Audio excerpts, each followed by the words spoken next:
हिमांशु सागर को दिया जाउछि कबर जहाकू देखि समस्त आखि छल छल हो जाइछि। हाँ आज्ञा सेठारे छिड़ा होइतवा समस्ते कांदुछंती। देखंतु ए दृश्य केमिति माटी खोला जाइछि पूरा गभीर गातरे एमिति तांको कबर दिया जाउछि। हाँ आज्ञा शह शह लोक सेठारे छिड़ा होइछंती आ समस्तक आखिरे लुह झरी पडुछि। देखंतु केमिति ख्रिस्टियन परंपरा बा धर्म अनुसार तांको कबर दिया जाइछि। कफिर भितरे तांको सुआई देई एभଳି माटी तळे पोती दिया जाउछि। ए दृश्य को देखिले आपणकर मध्य छाती थरी जाउथिबो। हिमांशु सागर मृत्यु को केमिति लोक माने पाखरु देखुचंती सेमानकु मध्य आश्चर्य लागुछि। कारण जे हिमांशु सागर गीत शुणिले तांको आखि छल छल हो जाउथिला।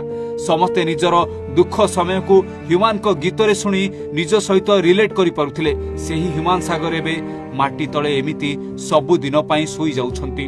कफिन भितरे हिमांशु सागर सोईचंती आ कफिन टिकु माटी तळे रखा जाउछि आ ता उपरे संपूर्ण भाबे माटी घोड़े दिया जीव आ सबु दिन पई एमिति कफिन भितरे नीरवी जीवे हिमांशु सागर।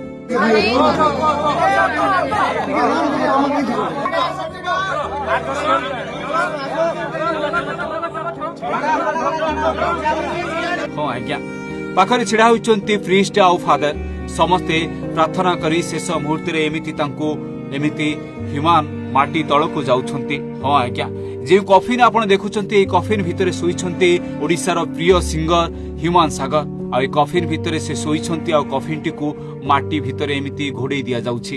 ए दृश्य सतरे छाती थरी जाउछि। देखिले विश्वास हेउनी एते भलो सिंगर केमिति एते कम बयस रे मात्र 34 वर्ष बयस रे से चाली जाउछंती आ केबे उठिबेनी कि केबे फेरिबेनी। केते झगड़ा केते गाली केते अपमान केते कोन सब करूथिले किंतु लोक माने आजी झुरी होउछंती। किंतु हिमांशु सागर आजी आ ए दुनिया रे नहांती। माटी तळे तांको कबर दिया जाउछि।